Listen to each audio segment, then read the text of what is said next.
James at 16 will not be presented this evening, but will return next week at its regular time. Stay tuned now for a special 2-hour What Really Happened to the Class of 65.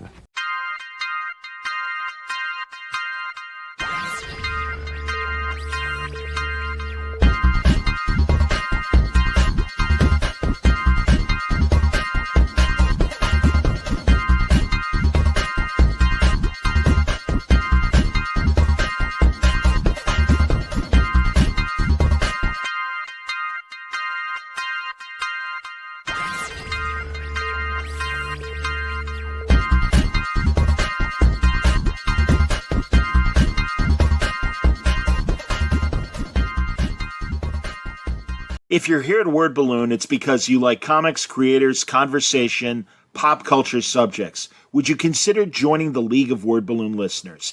Patreon.com/wordballoon. When you subscribe, you'll also be part of the Word Balloon Book Club, where Brian Michael Bendis and I will pick a comic every month to review and discuss live with the League on this show.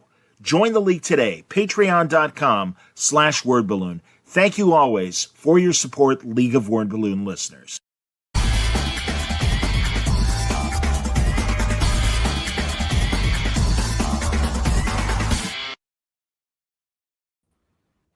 Welcome back, everybody. It's time again for Word Balloon, the comic book conversation show. John Sutter is here. Man, it's a cultural night. We've got the Alex Ross commercial for his exhibit coming to the Dunn Museum in suburban Chicago. And now we turn things to Off-Broadway. And one of my favorite people that I've gotten to know in the last 20 years or so, and that's Crystal Skillman. Yay, Crystal. How are you? John, I'm good. Oh, my God. I'm just so happy to be here with you. Well, you know I feel the same way, buddy. I miss us hanging out at conventions and that, but you're very busy. You got a few irons in the fire, as they say, and I'm excited to talk to you because these are, as always, Crystal, you know, a wrinkle of a lot of your plays over the years have been these great pop culture ideas. And you've got a couple new ones that are on the slate for the summer and fall season, if I know correctly. And I want you to tell us about it. First of all, I guess we should talk about Open, right? Yes. And then this was I love this image. This was the image that you would see when Open premiered in 2019 at the Tank Theater. Remember 2019? We were like, whatever. It was like the Bill Clinton years. You're like, woo, whatever. It's all good, baby. What could go wrong? Oops. What could go wrong? I don't know. And it's a beautiful magic show without magic about the love of two women. And there is magic when you believe in the magic. And it got this beautiful review in the Times, and people really circulated around it. It was a very important play. And then, you know, something happened, something that made it, that made the job of being a playwright a social disease, a disease-oriented, perpetuating thing. So let's just picture that we were frozen a little bit, other than Zoom theater, like in Jurassic Park, in the little mosquito and the elderly man's, staff. I was in Ember, absolutely. We were in Ember, and then we started to come back. They said Broadway came back, but the truth is Off-Broadway came back first. Sorry, Broadway, I love you. And now we're kind of all doing things all over the world again, and which is super important. Because we also learned, and we'll come back to this, I'm sure, that someone unexpected in this game who got elected also seems to really want to control theater as well. Yes. But yeah, to flash forward, Open, which is very the antithesis of what that person would want to program, is opening July 12th, and we have previews until then, and then it runs to July 27th. So 3 weeks only at the Women's Project Theater. It's a whole female-led theater. It's off-Broadway. It's on Broadway, which is also kind of technically confusing, but it is. That is confusing. Yeah, it's in the 70s, and it is an absolutely beautiful space. And what happened was the love for this show was so mighty that when we got this opportunity from the WP Space Program, the Tank that originally produced the play was the nonprofit involved. So we want to help you out.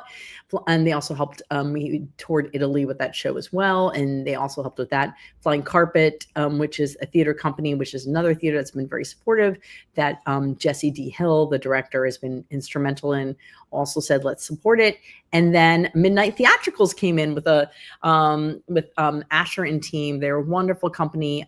They produced fantastic plays, very gay forward, and thought provoking internationally. And they loved the script and fell in love with it, and so they became our main producer. So it's really a village. It's a village presenting this very strong story. At the same time, the Center for the LGBTQIA plus rights in West Village has actually been written into the play since this time, and also we're going to have a benefit on July 16th. All 10% of proceeds will go to them. So it's just become like, we have a lot of conversation, we have a lot of talkbacks, we actually have actual magicians performing after the show. So New York is a place to be for that, which is really cool. And then we'll get into some of the other stuff that's premiering that gets announced next week. So we'll spill the tea here. Yeah. So it's been like a moment where I, as a creator, have been at work on a lot of pieces that are now getting to reach audiences in a new way. So it's really gratifying. And I love comics, but it's also fun with theater because then you can watch people. Oh, yeah. No. And also live theater. And we'll get into that because most of the country was able to watch, if they wanted to, Clooney's Edward R. Murrow play Good Night and Good Luck. We'll talk about that later. Oh. Awesome. But anyway, as you know, Crystal, I love local theater, and I feel very fortunate being in Chicago. I wish that I got to see the off-Broadway and Broadway stuff. I'm always jealous of you and Franco and my dear friends Zach and Susan Ferrara. Mm-hmm. They are they're so great. Yeah. And again, you guys get the cream of the crop with as far as the stage world. And truly, I think everybody was worried about what was going to happen to live theater. And will it, how well will it survive during those COVID years? So yeah, like you said, you were doing Zoom performances and things of certain plays. I was, and it comes up for those geeks that are listening. Comic book plays maybe made a slight leap during that time because you had a visual component. There were so many. Qui Gwen, She Kills Monsters had a college performance where I think there were some illustrations put up while it was going on. Qui and I are friends. Yeah, he's the writer of Viet Gone. Mark Prack here in Chicago. I love Mark, and I love his work, and I'm so excited. He wants to put a panel of us all together, playwrights, comic book creators. I think it was San Diego that was you're right. I don't know if I want that panel. So we are up for hire. So take us on. I'm very Music Man. There's always a show. Like I never really listen to anyone who's like, I don't know if I want that. I was like, you should. So sorry. So Mark and I are scheming on where that panel goes, I think. Yeah. Yeah. I just saw him a couple weeks ago at the Alex Ross premiere of the documentary for Kingdom Come. Yeah. That's awesome. No, he's excited. And yeah, no, honestly, again, the two of you guys I assumed you would be kindred spirits in terms of you and Fred was King. Us. We didn't know each other until you did. Oh, there you go. I forgot about that. It's crazy, Crystal. Honestly, I will inadvertently introduce people that they already know at Comic-Cons, and they're like, "Yeah, John, we've been doing this longer than you." And it's like, "Yeah, of course you have. I'm sorry, of course." So no, that's great. I am glad that I helped put you guys together and everything because no, I think you guys are great writers, and again, you're playing in the same world, but in very different ways. So this is exciting. So what else can you tell us about Open without spilling too much? Yeah, it features the same performer, Megan Hill, as the magician. And what, the origin of the play happened in a few different ways, but I would say that I knew that the concept worked. Bizarrely enough, William Jackson Harper, who, is everywhere, but also super broke out in The Good Place, did a very small version of where I was trying some of these ideas at Realistic Theater. I realized it had such power. The idea of someone, wanting their lover to survive, death, so to speak. And so that's where the idea came from. And then it was also coupled with, I had a production of a play called Wild, which actually was in Chicago. It actually was like kind of a little Chicago moment for me. And I was in the lobby sometimes of that show, and I'd often hear, "Oh, well, Crystal's written the relationship of Bobby and Peter like any normal relationship, and that really bothered me. And so I think all the kernels of open were there. And then when He Who Shall Not Be Named was nominated, elected the first time, such a theater thing, nominated, elected the first time, I kind of went into a state, and this magician character spoke to me. And that was about the first 20 minutes of the play. And that is, so a magician appears to us and is actually pantomiming the tricks that we see and experience, and does interact with the audience a little bit. This egg has come from my heart. Can you hold that for a second? Wait, I'm covering with a scarf. Hold it up, please. It's a really enchanting show. But at the same point, the gravitas is there because we realize that we are there and she has gathered us here because she believes this magic, that if we believe in it, will save her partner, Jenny.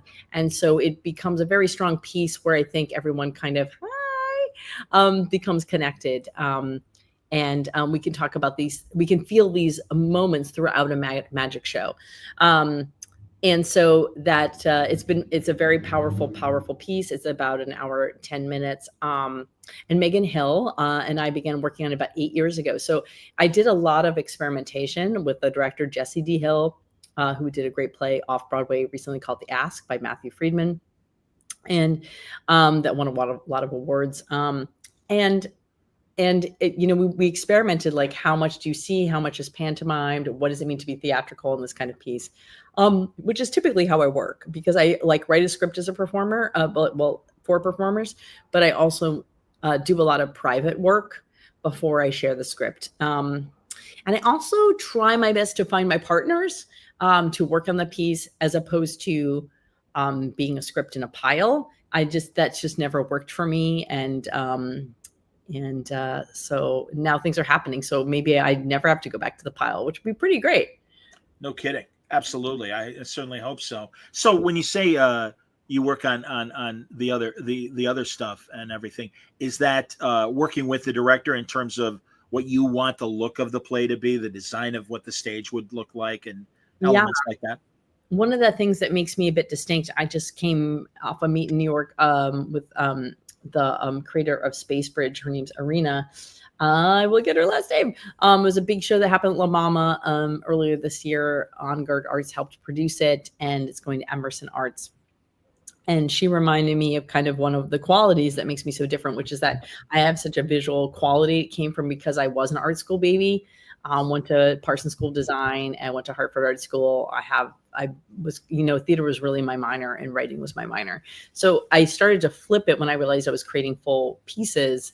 And basically a critic happened to see some of my work downtown, just as like a kind of intern person. She was like, "You're a playwright." And I was like, "Yeah, that's awesome. What's a playwright?" And that's when I kind of started this journey. And I had to ask myself, am I more interested in capturing an audience live or seeing something, or in a gallery? And that was a big thing, even if it's performance art, you can kind of, you could be like, "Oh, it's MoMA and they're staring at each other. This is really important. I'm going to duck out for a second." No one's going to care. But in theater, you can leave. I love that. It's you can leave, but it's a thing. And I just realized that my stories were really full-fledged stories. And then over time, I honed my craft about storytelling. And so that's kind of what led me down this path. But in terms of the private workshops I do, why that connects is that I need to work with designers. I realized this actually when I worked on musicals. I felt a little thrust into things. When my first musical was done, it was a little like, here's the model, here are the lights, here's the stuff. And everyone's like, clap, clap, clap. And all is great. It's fantastic. Yes. And then I never got to see it all together until it was together. And then when it was together, I was like, oh, I'm not sure we have all been telling the same story. And also I need to do work in the story. Notes. Yeah, everyone, we're all a team here. Get it. But I think that, previews can only do so much, and you can only fix so much in previews. For those listening, yeah. I with you. If you're writing your comics, you're drawing your comics at the table, you're like, previews? What are you talking about, previews? You typically get 1 to 3 weeks. Broadway, you get 3. And then you reinstate changes at night, and but they're rehearsed during the day. But there's a work list, and you can only get so many in. And I was like, I'm not sure. Can't we just figure this out a little sooner? And so I do design labs a lot, and I talk about visual visual dramaturgy with my work. So it's not just about the script, but the visual dramaturgy and those kinds of things. And I'm usually in connection with my actors. And I know it's kind of strange to talk about what's the visual dramaturgy of something that you see that you believe that is there, but isn't there, but it is there. But it took a lot of psychological tricks with design to think about that and make that. And actually, kudos to Jesse D. Hill and also my friend Scott Hitchcock, who's a magician in Vegas, who I went to high school with, who was like, don't show us the magic. And I was like, well, if a magician tells you that, you have to listen. So I just, because I kept being like, well, maybe then there's a projection behind them. And Jesse D. Hill was like, but Crystal, this is not really what the script you wrote and the intention. So I think it's, in a way, you're testing your concept. If you are writing two people talking in the basement of a place and it's a naturalistic, you don't need to do a design workshop, but I do. Well, I think, again, with the elements that you have and that you're playing with and everything, and again, it's interesting, and I will compare this to other things as we talk about other people's plays, but Radio Dormouse wants to know if you're the same Crystal Skillman who wrote Space Ghost. Have you been holding out on me? Did you write Space Ghost? Oh my God, you mean Space the TV show? I'm assuming. Oh no, I did work a bit on Adventure Time comics, but I haven't been with. But Space Ghost is a huge influence. I respect that, absolutely. My God, and what they did with Space Ghost on Cartoon Network has just been fantastic. Did you ever meet the actor George? I forget his last name.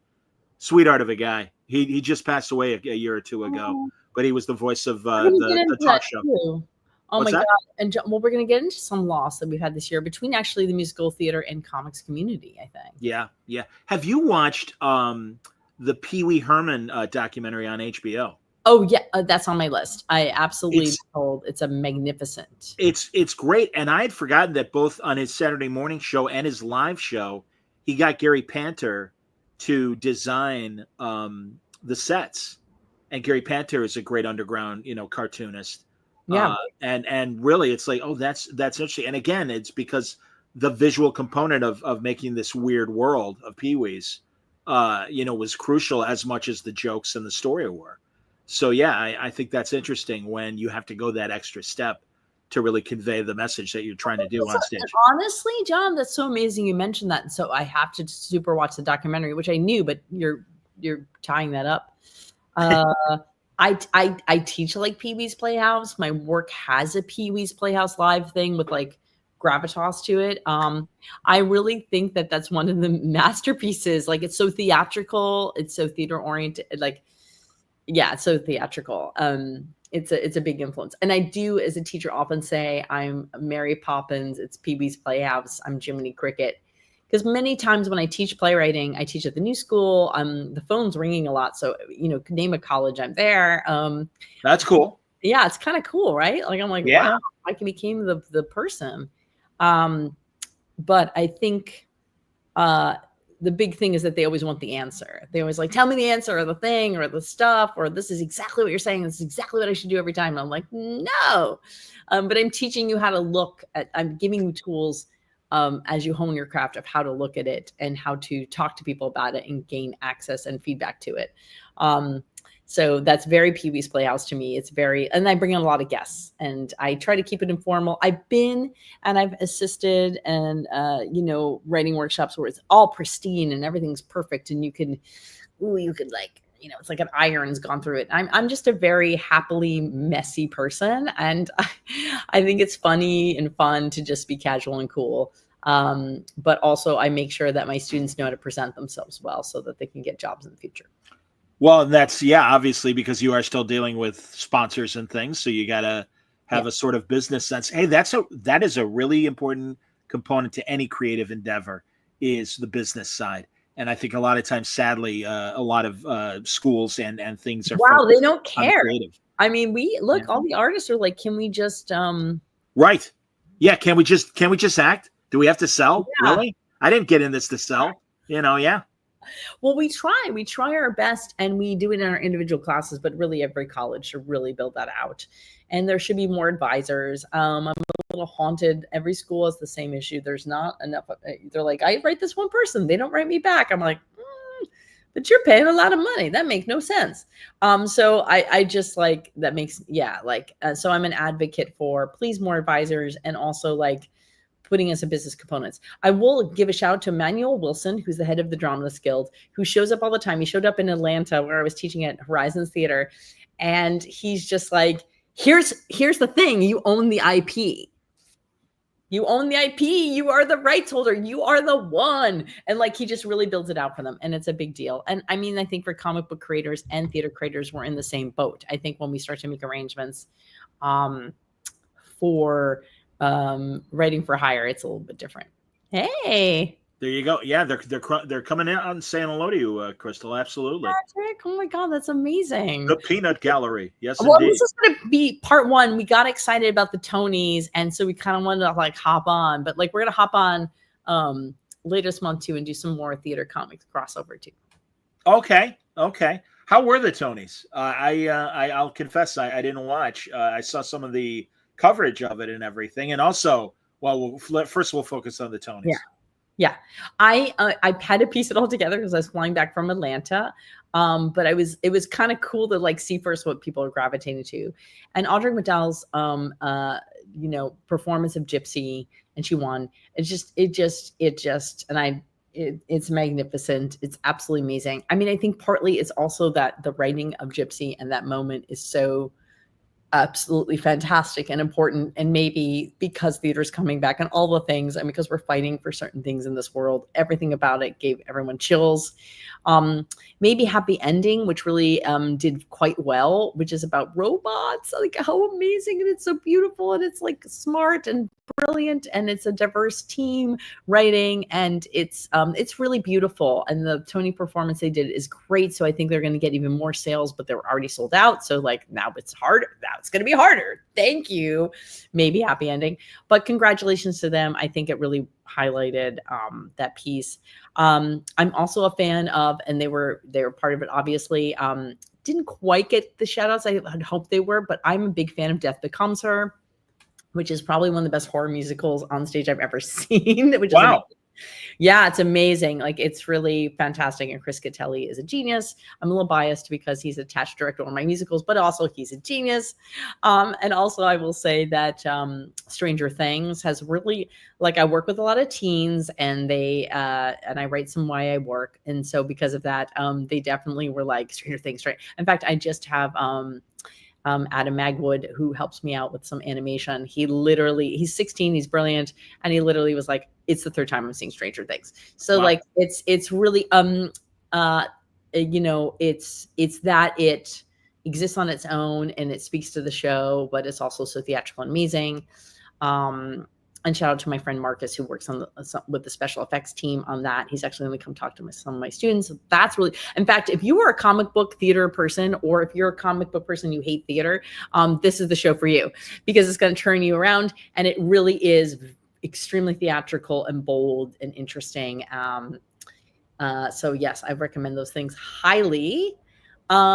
Yeah, and it was a good year. I mean, I think that was the thing. Like, everyone was like, we don't know who to pick in a lot of ways. Kara Young won the award twice. She won it, I believe, for Pearly Victorious, and then she won it for Brendan Jacob Jenkins' Purpose. She's wonderful. She's worked downtown for a long time. She cares and is passionate about things. She's the first Black performer to win twice in a row. So a lot of like amazing things kind of happened in the nerdy Tonys this year. And then actually, just to bring it home with like those people we've lost, which are there's one huge person and actually technically two in the theater community. And then also I've been very affected by someone who recently passed. So in the comics community. So Charles Strouse left us this year. Before that was Jules Pfeiffer, who wore many hats. Yeah. So like, and Charles Strouse did the music for, speaking of comic books too, actually, because did the music for Annie and also for It's a Bird, It's Superman, which again is, yeah. So Strouse is like the dude, and like, I think both lived till their 90s. So I certainly know Pfeiffer did. My God. And what a genius. Did you ever have a chance to meet Pfeiffer? or see him live? I know his daughter, Haley Pfeiffer, and she's a great playwright and she's a great writer of TV. I talked to him once on the phone. And I think Haley was really young, actually. And it was because I was working for the Comic Book Museum. The museum, we were really trying to make it here in New York. It was a great thing. It was so close, you guys. It was so close. But also they did a lot of great, they had a little space in I think downtown, not downtown, but Broadway around like Houston. And they did a lot of great events. And so I was helping out with one event and I talked to a Pfeiffer and he was like, what? He's like, you need what from the museum? I was like, I don't know. I just think like, do you have some original art? I don't even remember what I was saying, like, for a donation or benefit or something. And then he was like, listen. He's like, it's hard. He's like, there's a birthday party going on. It's a lot. He's like, it's a lot. And I'm pretty sure it was Haley's party, who I meet later in the theater world. I was pretty young then. She was even younger than me. And then he was like, I gotta go. I gotta deal with this birthday party. And it was like, oh my God, well, I'm so sorry I've interrupted. And then I think he probably donated those things, but that was the only time I talked to him. Wow. I remember when his Comic Book Heroes book came out in the 70s. And it was so thrilling to see this adult looking book filled with comic book origin stories. And then, you just hear, he's a playwright as well. Really? He's a political cartoonist. Really? He's an essayist. I mean, he was like really such a Renaissance man. And I had tremendous respect for his body of work and really just one of the greats. So, and really, Crystal, you truly, you've always told me these great stories about the different people of New York theater that you've had the opportunity to meet or brush up against for a second and everything. And it's really cool. And you're doing your own thing, which is so great. And I'm so happy that beyond off Broadway, that even regionally, a lot of these productions are up and running again and then playing all over the place. So that's cool. Like you said, now you were in Atlanta for a workshop. Was it for one of your productions or it was more of a writing workshop? Two things, Horizon Theater. And so this is a really good thing that should make people feel good. And then I'll say that the comic book creator, I want to talk about that past, but let's circle back to him, is Peter David. Of course. Sure. Story that I think people will enjoy. But in Atlanta, so the Rocket Men has a national New Play Network premiere. It'll be more in the press next week. But the Synchronicity Theater is a great theater, and they're the ones producing it. That will start in early October. And so I had some production meets out there while I was out there, but I was also out there to teach with Horizon Theater. And Horizon Theater picks 25 young playwrights. And by young, I mean like in their college years. They can be, rising seniors or anything like that. You see it? Oh my gosh! Yeah, I for the people listening and not seeing it, Patrick just said he loves the King Kirby image in the background because Crystal and Fred Van Lente co-wrote and produced King Kirby, and there's the poster in the back right there by Crystal.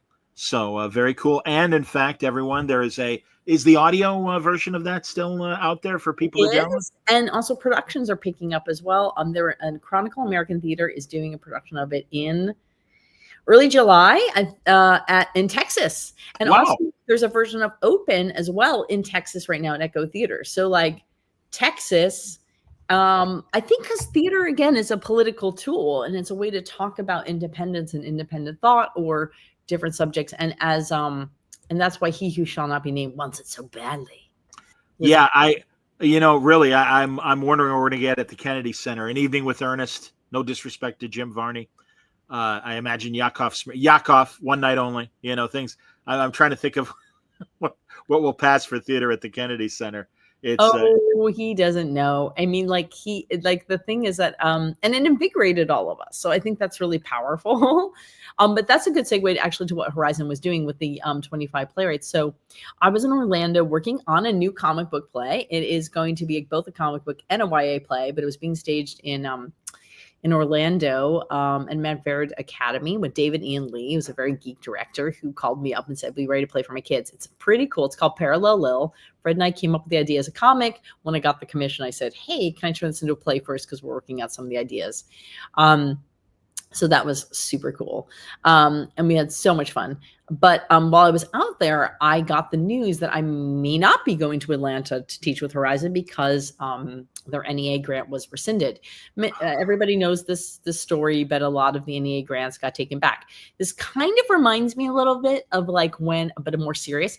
But Jerome Robbins, one of our best and most famous American theater directors, there wouldn't be West Side Story or Fiddler on the Roof without Jerome Robbins, but he's also, as Arthur Lawrence, the writer of Gypsy, would say, a shit, name names. And he is not really. Oh, and during the McCarthy era, he named names. Yes, Jerome Robbins was not sound or a very ethical person. Wow. But he was a genius. And that's why there's this famous story when Fiddler was happening, because he did name names against Zero. Zero was blacklisted. Zero Mostel, everybody, an actor who was a brilliant comedian and was sadly blacklisted for several years. Yeah. And he was Tevye. Like, he was the original Tevye. And so as Jerome Robbins, the director and choreographer who also did West Side Story, was backing up to saying, hey, I need a bigger picture. I need a bigger picture. I need a bigger picture. And Zero's like, you're good. Just keep going. Just keep going. The whole cast was also like, Jerome, yeah, keep going. And they watched him fall into the orchestra pit. He had no integrity. Great artist, no integrity. But how did he get there? So to come back to the NEA grant, I think of this story that someone told me about Jerome Robbins, which is that, oh my God, so sad. It's like his dad would dress up like Santa Claus and take the presents back. Oh my God. Yeah, he would come in and he would say, I made a mistake. You don't deserve this. Wow.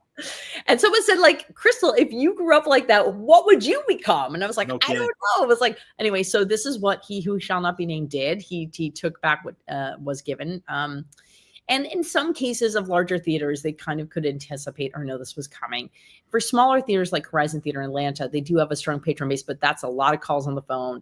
And so I was in Orlando and I started to do these videos. Can you help, Horizon in Atlanta? And they made it happen.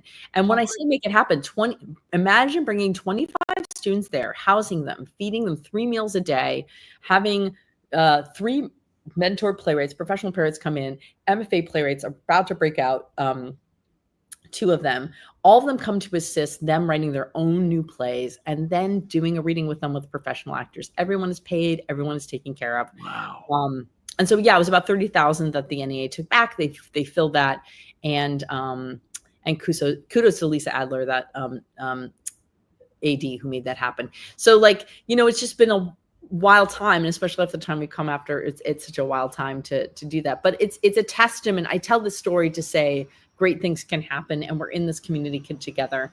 And we're all feeling it with everything happening in LA and all these things. Like, we have to stand up for each other. We have to use our work to resist in whatever ways it can. And theater is a powerful tool for that because it happens live and people can take so much from it live. Agreed. Yeah. No, I hear you. And it is nice to hear that the theater going community was able to support and make up that difference and everything. I mean, you're right. It's going to be a lot of grassroots us standing up and saying, yeah, we don't care. We still want this. And we are willing to, put the money behind it and everything. So no, I think that's terrific. That's really, really cool. All right, I got to ask you. And again, I love when I have Crystal on because it gives me the opportunity to learn more about Broadway history, like the Jerome Robbins story. So what little I know, who was a bigger jerk, Jerome Robbins or David Merrick? Oh, wow. Wow. Yeah. Because look up David Merrick, everybody, on your spare time. There's some great stories. My favorite David Merrick stuff involved the great humorist Stan Freberg, who I got to meet. And he has 2 books about his career that he wrote. And he had this very funny comedy album called History of the United States of America. And it's just a bunch of comedy sketches. It was done in the 60s. A lot of great comedians are on it. And Merrick wanted to make it into this Broadway musical. And they worked together for months, figuring it out, putting it together and stuff. And my favorite story regarding that was that they were showing the period of the Civil War. And Merrick was watching and Freberg is watching his director. And all of a sudden, Merrick yells out, "Take Lincoln out of the Civil War. He doesn't work." And Freberg's like, "What?" And he goes, "David, he was the president during the Civil War." He goes, "Come on, man. Anybody with a cursory knowledge of history is, well, no. You're talking about real hardcore historians. Yeah, they're going to miss it. Sure. Maybe a couple nerds. Wow. But, I'm thinking about the theater. He just doesn't work in this context." And it's like, yeah, thanks, David. So needless to say, it never happened, unfortunately. It's one of those David Merrick productions that never happened. Well, it's very the producers, right? I mean, that's literally like, and they win the war. It's 2 downbeat. And they like the music is like the movie's fantastic, but it's talking about zero. It always comes back to zero. But like the Mostel, but like the Broadway with Nathan and Matthew Broderick, and going forth and revivals and so forth. But that sequence where the director is literally like rewrites what World War II is. And we have a German friend, and so obviously, like in Germany, they have a different relationship to the story, and there has been a lot of dealing with this outcome of history. Sure. We can go on and on about it forever, but also like it as, in terms of belonging to German history of what's happened, it's a different context. And in the past year, for the first time, her boyfriend, her American boyfriend, now husband actually, showed her the producers. And it was really tough for her to watch, because the film or the okay. Yeah. So the original film, the Zero film, not the film adaptation of the Nathan Lane version. Stories about Hitler and in this way are obviously banned. And so so just even the Springtime for Hitler, even the fact that this is a joke, was it was an interesting thing. It's hurtful. I can. That's really complicated for a German audience. Absolutely, it's complicated. It's dealing with their own shame, which they've sadly had to do post World War II for 80 years now. So I understand that. For this, John, because I feel like part of our issue is we haven't really done that, and so it keeps coming back in ways that we can't identify. But we can identify. And then I think this becomes a whole part of the conversation. But yeah, it's amazing that moment, and having that feeling. All of these musicals also tied to my Peter David story. Do you want to hear it? Yeah, of course I do. Yeah. No, I wasn't expecting when you said we lost a creator initially when we started talking about Pfeiffer. Also, given that we were talking about Strauss, the guy who did the music for Annie and Superman, I'm like, oh, so she's talking about Pfeiffer. So I wasn't expecting a Peter David story. Please. Yeah. So we were at a comic. We were at, I think it was a Comic-Con for Mexico. Fred and I were guests, and we also were with wonderful creators. And the flight that we were going out on was with Peter David. And so we were flying out of Mexico. But I mean, I've had a lot of airplane stories. I've had a lot of flight stories. I've had a lot of delay stories. Nothing like this. The flight, it was 20. It was growing into 24 hours or more.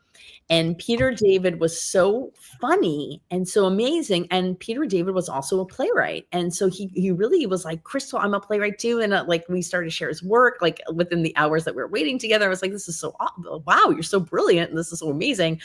As a comic book author, I understood, but I didn't know this whole side of him. Sure. But also he just kind of was like, listen, he's like, I can get us into this club, and I'm a member. And so we're just kind of traumatized, as the hours mount, but he gets us into one of the kind of the first clubs at an airplane. The first class clubs at airlines. Yeah. Absolutely. And then while that's happening, he's like, yeah. But you're a playwright. You don't seem to know what, Gallivant is, because I keep saying it, you don't know what it is, and it just come out. And I was like, unfortunately, this is a musical television show with music by Alan Menken that actually no one heard about, and it was one of the greatest TV shows that's ever happened. And the lyricist is from Tangled, so really great combo. Amazing, wow. funny show. It's amazing. And he's like, so we're gonna watch it right now. And I was like, okay. So we just watch season 1 of Gallivant, which is so great. Again, I encourage you to watch it. It's fantastic. What streamer is it on or anything? You can just go. I'm not sure where it's landed. Gallivant, everybody. All right. Well, Gallivant, yeah. Watch it. Well, yeah. And you and I never talked about, and forgive me, if there's more to the Peter David story, I want to hear it. There is more. Yeah. Then finish the Peter David story, and then I'll ask you about other things. We have all these great things, and then, but we're now this is our lives, so we get on the plane, even trying to get on the plane is hard. At one point, I remember the the folks like weighing our luggage, Peter was like, everything was just so formal and strange and weird and long and made no sense. And Peter at one point threw he had his luggage on the weighing thing, and then he threw his body down and he goes, how much does it weigh now? And like things like that. Like I just never really seen, like he was just really like himself everywhere. It was amazing. And then by the end, when we finally get to New York, this is a very out-of-towner story, and people probably don't know that. That was an older Neil Simon script. Neil Simon, absolutely, the out-of-towners, absolutely. Great, and Jack Lemmon and Sandy Dennis. Oh, yeah. Yeah, and often when things go wrong, I think of the out-of-towners because it's these like little things that mount that are insane. And so we finally get it. Yay! It's so good. Mark knows Gallivant. All right, very good. Mark, put in the chat where that's streaming, because I think everyone will want to hear where it's streaming. Tell us your favorite song. My favorite song is My Dragon and Me, I think is what it is. And a villain is singing it. And he's like, they'll understand me better and he has like only a little lizard. It's not really a dragon. He's like playing with it. And he's like, when it grows up to a dragon, I will, make people pay. And it's hilarious. But so we finally get there, and then the luggage doesn't come out. I mean, and I know the luggage never comes out, but like this was insane. Like it was like, now we're making like a half hour. And it does come back to Fiddler, and it does come back to Tevye, and it does come back to Zero. It all comes for circle. I've never seen this before in my life. And it's still one of the greatest top 10 moments of my life, a big piece of joy. And this is Peter David. This is who he was. He got up on the on the luggage carousel. Yeah. The luggage carousel. And he starts singing on a Tefka from Fiddler on the Roof, which is the song that they sing when they're forced to leave their country. Wow. And he starts singing on a Tefka, da da da da da. Like it was everyone, first of all, everyone's gone. Everyone's like tired. And I'm just like, holy mackerel. And there was no segue either. It wasn't like we were talking about Fiddler. And then the absurdity of it made him. And also, I never really realized that the rotating luggage thing is very much like a runway on theater. Like it was like it worked. It was like Les Mis or something. And I was like, it was so amazing. He was one of the most delightful human beings I think I've ever met in my entire life. And Peter, we're talking about you, and I wish you were here. And you saw the outpouring of love. He touched so many people's lives through his stories and his personality. He was just larger than life in the best way possible, I think. One of the best writers of comics and novels, and I had no idea about his playwriting skills, but he had a great plays. He said, I guess I'm the only one. I think, unfortunately, he thought I could produce them, but now I could, but I couldn't quite then. So I don't know. Maybe actually we should do a Peter David reading. And Bob Greenberger and I talked about Peter a lot last night, and I'm a massive, as you know, Star Trek fan, and he's one of the great. He's one of the greatest Star Trek writers, and I include television Star Trek writers in that group, because he knew how to treat the property and come up with really neat ideas. He was doing fan service before and Easter eggs before the terms existed, because he knew his audience would be like, oh my God, I remember that character from that episode. And now there's a new story about that person. That's really interesting. Musical theater in him. He knew, do you know what I mean? There was something theatrical about him that comes out in the comics. And Dickensian as well, because, you think of like Nicholas Nickleby and some of the other multi-character plays that Dickens did, he really fleshed out a lot of characters in his stories, even the comic stories, which blew me away. But no, that's terrific about Peter. All right, so mentioning Gallivant, I don't think you and I have ever talked about the Apple series Schmigadoon. Oh, I love Schmigadoon. So Schmigadoon, another connection, Chris Catelli, who's attached to direct my musical Mary Max with composer Bobby Cronin, which is getting close. The producers are narrowing in on a theater, which is pretty exciting. So hopefully you'll hear of the next step for that in the next year. Who directed Death Becomes Her, did the choreography for Schmigadoon, also did the choreography for Newsies, and did the choreography. Oh, Chris, what I also love is that he gets me comic book wise, because he also did the choreography for SpongeBob on Broadway. Oh, that's great. Sure, that's great. And so he then directed Schmigadoon. It was the last independent thought piece at the Kennedy Center, actually. There's the live Wow. Oh, wow. Yeah. I didn't realize they did Yeah. a version of it for the stage. Yep. That's terrific. And they were in it, and then it got taken over. But that happened right as the end of that run happened. Yeah, and that's one of the reasons why I keep talking about Death Becomes Her, because he's taken the ideas of this female feud. If people don't remember, that's a great 90s movie or 2000s movie. Yeah. And it's Meryl Streep and Yeah. who was the other co-star? I know Bruce Willis was the man. Oh But, my God. I don't like uh, it's super famous. Yeah. But also, like the actors on stage now, Jen Simard, Megan Hilty, he put everything in them as actors, and so like the theatrics you're seeing are very theatrical, kind of like how Shakespeare or Greek theater would be like severed heads and things like that. Cool. So Harry Potter on stage also does that. By the way, nobody no one likes JK, but that on stage is actually really good. Goldie Hawn, everybody, was the other star. I was say Goldie Hawn, but I don't know why. I felt like, is it Goldie Hawn? Well, it was in my brain. I just needed to, let my brain rest for a minute, and then it popped out. Goldie Hawn recently passed too? No, Goldie Hawn's still with us, unless okay. I missed a headline. My God. And it was Hot Lips. Hot Lips. Oh yes, of course, Loretta Swit. Loretta Yes, from MASH. Yeah. I love MASH. Oh yeah, me too. Yeah. My God, yeah. But the physicality with the body and putting in the choreography, like a lot of these things, he really mastered. And also the musical theater team made it absolutely delightful. Again, all these things are still running, so if you want to see them, that's super cool. Now, I think because I may have to go, John, I have to go like a little bit soon. But I want to talk about Good Night and Good Luck. Excellent, because really, Bud, beyond your play and everything, and also your usual observations, I was so excited to see this because I've watched not only the play, which CNN ran on Saturday night, but the movie from 2005, the first Clooney movie of the same subject. And in the 80s, there was a great HBO TV movie that you can find on YouTube where Daniel J. Travanti plays Edward Murrow and Dabney Coleman plays William Paley. And it's a great 80s TV movie. And it really covers Murrow's career even more so and doesn't focus just on, for people who don't know, this is when Murrow went after Joe McCarthy, the man behind the Red Scare and those terrible blacklisting hearings of the 50s, and really got Mostel. Yes, indeed, back to zero. It all comes back to zero, as you said earlier, and truly bringing it back now on stage is very reminiscent of the times we're living in right now, and you can't help but notice the parallels. But it's really great. So, what did you think of their presentation?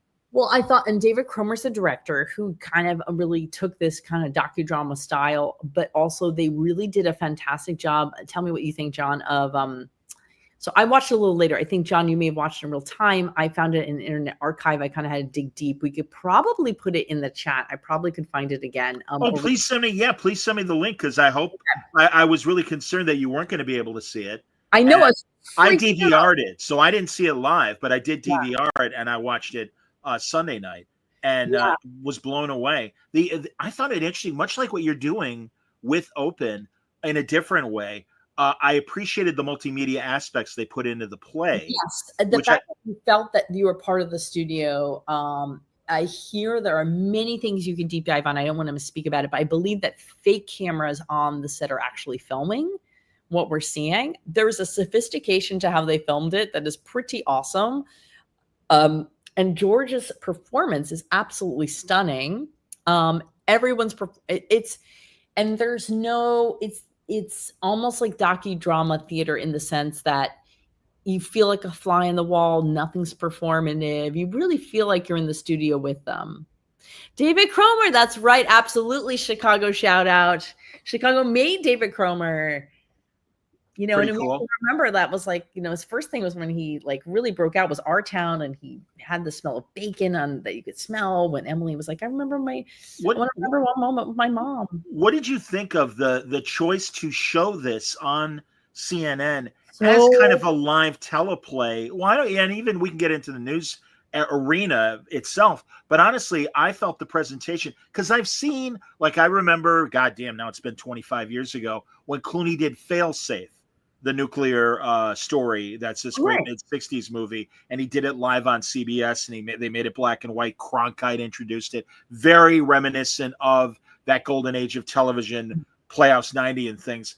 And what I was wondering if I would see more of a stage presentation, and at times it did still feel like you were watching a play. But You when do. they would cut to those other camera shots that were just kind of standard, film kind of or drama presentations, I'm like, I get why they're doing this for the TV audience, but it also, to me, and I guess maybe I'm a purist. I don't know, if for lack of a better description, but yeah, it just kind of surprised me at how much they did do a multicam presentation of this, where Yes. they would cut to the different actors. But what did you think as a playwright and someone that's involved with the stage as you are? I loved how it felt so theatrical, but they really gave over to the theater, to the film for that and TV. Okay, And sorry, my cat. that's okay. Thing they can't see, but my cat just, Callie, just went in front of us. He's a big orange cat. It's okay. But I really, it was the perfect balance. To show it on CNN was perfect. It totally spoke to the times and what was going on.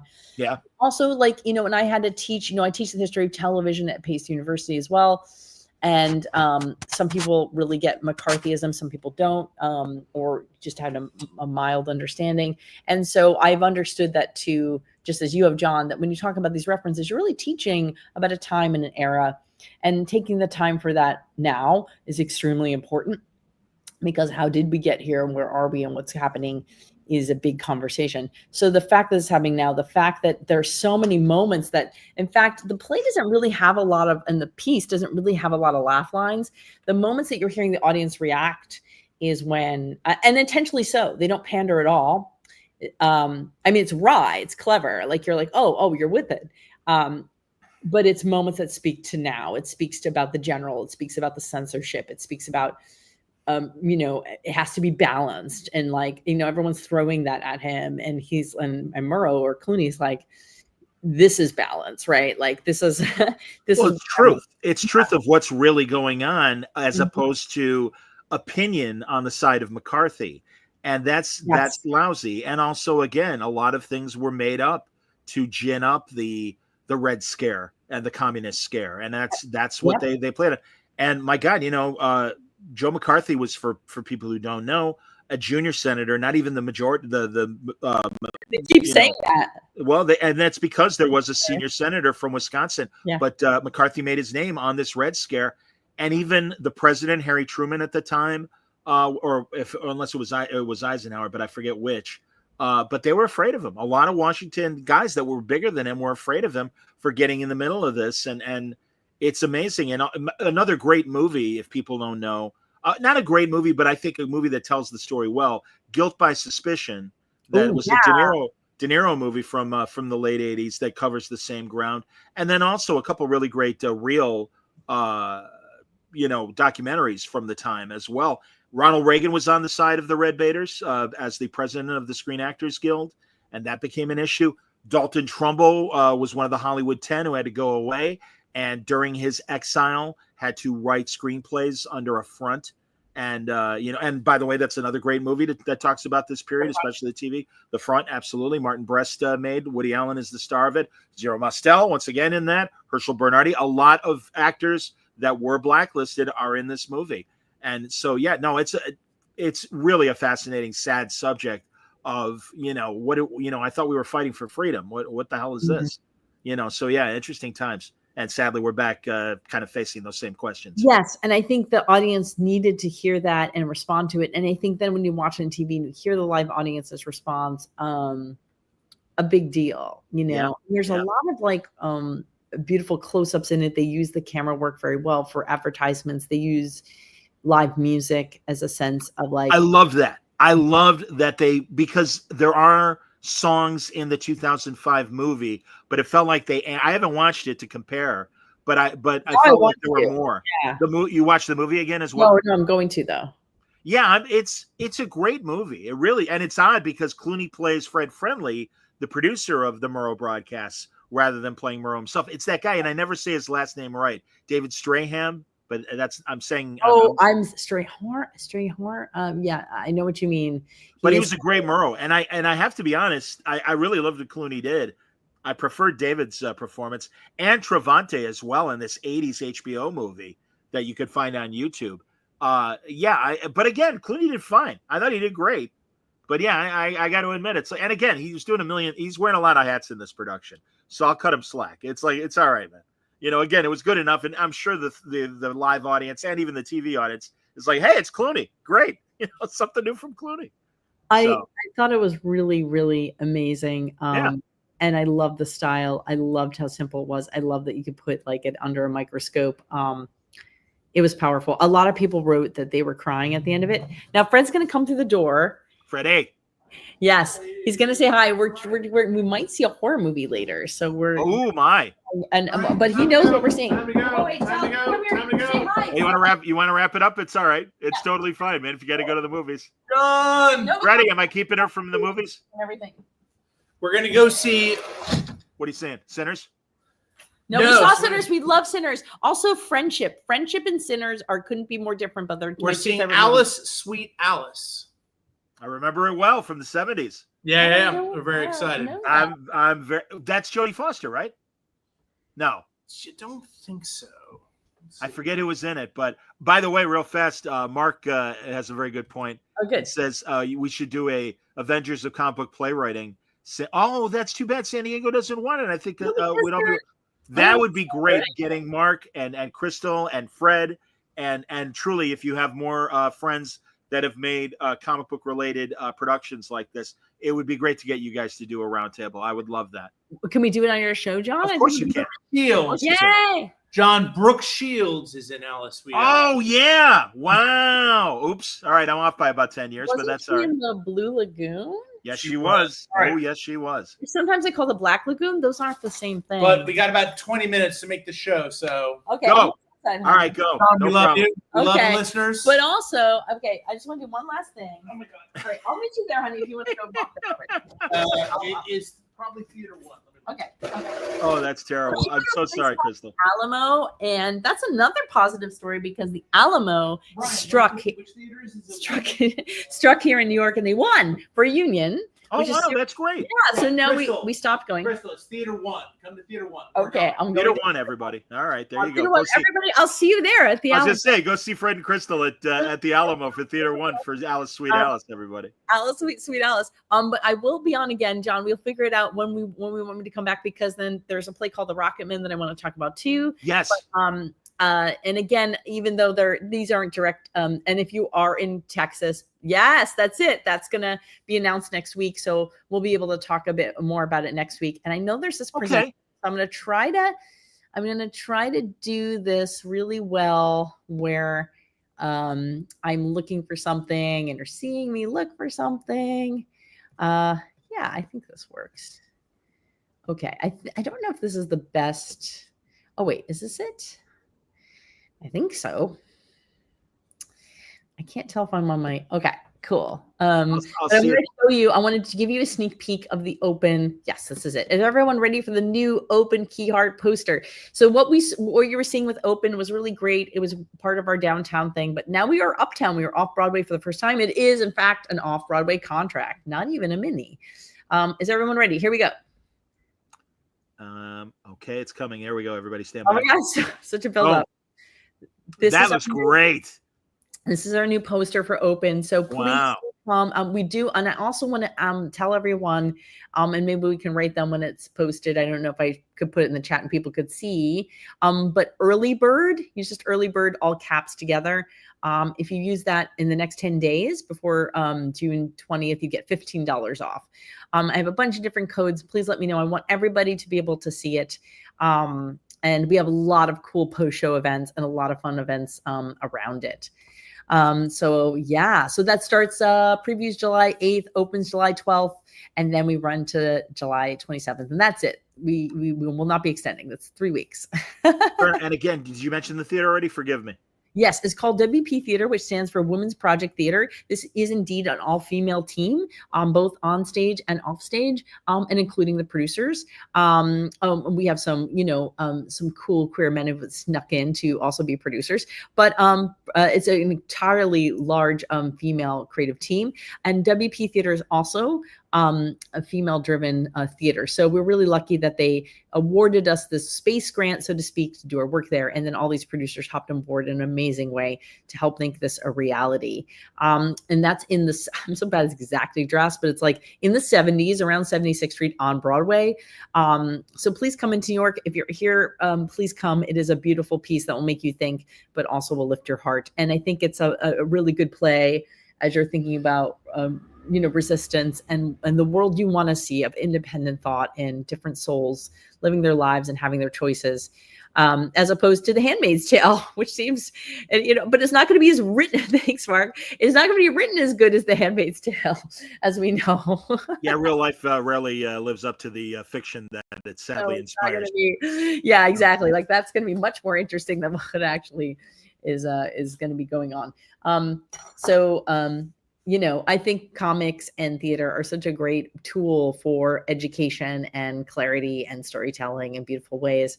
So hopefully, I think we are the ones. We are the journalists now. We're the truth tellers, so to speak, in many ways, and have to lift each other up. And so, John, what I love is that you have so many guests coming through here and sharing their work and talking about their work, getting people involved and excited. And I think that's what's going to be important right now. I also want to say that I saw, I loved your ad for the Alex Ross exhibit. Is it in LA? No, it's in suburban Chicago. It's Libertyville, which is north of Chicago. Oh my God. I hope to get out there, but like, please. It might travel. The exhibit may travel. Oh, cool. Go see it. And there was a great Jack Kirby exhibit in LA that the Kirby Museum was a part of. Unfortunately, I couldn't get out the time, but I hope that also travels because it just, again, the more, and I think just a last shout out of, we talked about a lot of movies, but the Art Spiegelman documentary is absolutely extraordinary. Disaster is My Muse. I think you can watch it now on PBS for free. Yes. If you have, if you look online, everybody, you can stream it via your local PBS station. And it's excellent. It's an American Masters episode. And it's quite good. Quite good. It's powerful. It speaks to today, obviously, in so many ways, but also Art has always been an advocate for, the Jewish religion and his people, and like also like his father, and obviously that's what the piece is, but in complicated ways, and also is obviously supportive of no war and no destruction, and he speaks about that. So you really are seeing a dimension of also, I think, which is really important of obviously the Middle East is really complicated. We're not going to get into it in the podcast, but Art Spiegelman actually does address that in many ways. I think you'll find very uplifting and exciting, whether you're Jewish, whether you're an American, and all of those things, and reminding us of a time that we really need to move away from as we slip into some dangerous times here in the U.S. So that's a powerful thing. Thanks, Mark. That's a powerful thing into itself, but also seeing him create his original art, seeing him at his desk, seeing him with Francois, seeing him with who also, there's a lot to talk about Zero Mostel. They probably had dinner with him or something, because there's a lot of downtown theater in that thing. Like Francois and Art are at a happening, and in La Mama, or what's going on? It's with Raw Magazine. They're really crossing paths with a lot of theater people. Sure. It is a beautiful, exciting piece. And even though we don't have a formal museum of comic book art, I became interested in comics before Fred because I saw Art's work at MoMA. And that's when, as a teenager, I was like, this is so beautiful. This storytelling is so smart and important. What is this? And then I started to read Watchmen and all those things, as one does. But we need a museum. We need a museum with 4 floors or more. I'm just pitching. Is it doable? Maybe it could be 7. I don't know. But just like a real comic book museum. We've always needed it. So I like these tours because I hope that it will call for a permanent space to exhibit comic book art. I don't know what the status is of the San Diego Museum that they've been trying to put together. And it seems cool. They've had support. Yeah, my buddy Allison Baker is involved in it. I've been to, there is a comic book museum around there. And when I worked in San Diego on a musical, and we went to it. And it is cool. It is cool. Yeah. It's like a floor. But there needs to be more. And again, I think a lot of cities have their own comic culture where it could support such a thing. Challenger's a great store here in the city, had a space next door that had a lot of room for framed original art. and whenever they'd have a signing and it made sense, they would put up the original art as well. So yeah. Crystal, I don't want you to miss your movie. Go to the Alamo. I don't know what it's about, but it's like now there's like the Blue Lagoon ladies in it. I don't know. It sounds a little racy. Well, it's from that great period of 70s and early 80s horror movies before things got slashery and silly with Nightmare on Elm Street and all that. I love anything from the 70s, any movie, anytime. Like I just think that's like my brain. That's why we're friends, buddy. I mean, I share that same interest and feeling. So, no, great seeing you, buddy, and really congratulations on Open, and we're all excited for that. And yeah, next time we'll talk about Rocket Men more, and we'll figure out a time for you and Mark and whoever else you can think of to make a comic book playwright roundtable. That'd be terrific. Yeah, and I'll plant the seed that Rocket Men is about the former Nazis that sent us to the moon. True story. They're played by women for a very important purpose. So if anyone remembers Paperclip or Operation Paperclip or the story of Von Braun, you don't have to remember because the play is going to bring you through it. But it's really intense and wonderful and funny and interesting. So we'll chat about this more next time. But it speaks a lot to what's going on in America today. Well, please, because isn't it's starting up in the fall? Or when is it? It'll start first at Indianapolis in September, and then a different production. This is what the Rolling World premiere means: is there 3 different productions once, and it's created by a place called National New Play Network, which realized that playwrights and theaters were being put in an awkward position, which is that everybody wanted the premiere and they weren't developing, and also playwrights needed to see their shows a few times to perfect them. And so they said, well, let's solve this in 2 ways. So all 3 theaters share the premiere. So they're all equal. And so it'll start in Indianapolis at the Phoenix Theater. Then it'll be at Synchronicity in Atlanta in October. First one's September. And then it'll be in March in Lead, Nebraska. And I travel with it. And I'll be talking to people in different areas across the country with the responses on the play. And there'll be a lot of community engagement, which will be really important for me to travel, I think, across America. It's another important wrinkle of history that I think people gloss over because we think of the wonder of NASA and not the people behind it that got us up there, and literally, and what they were doing before they joined NASA. It's a fascinating, complicated story. How they work out their tech with people that may not have been volunteers for that, making those rockets. That too, absolutely. Very cool. Oh my God, John, I gotta come to Chicago. Also, I'm gonna go see my thing, but I also have to, I'm gonna be back. I will be waiting, and again. My best to Fred. Have fun at the movies. And yay! We'll tell you how fun. Yeah, please do. Thanks for playing tonight, buddy. Take it easy. Bye.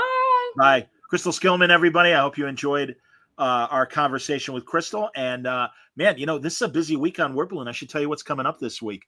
I'm going to record a conversation tomorrow with Sean Phillips. Tomorrow night, though, we're going to have another edition of Scene Missing. And it's going to be myself, Gabe Hardman, and Ian Brill.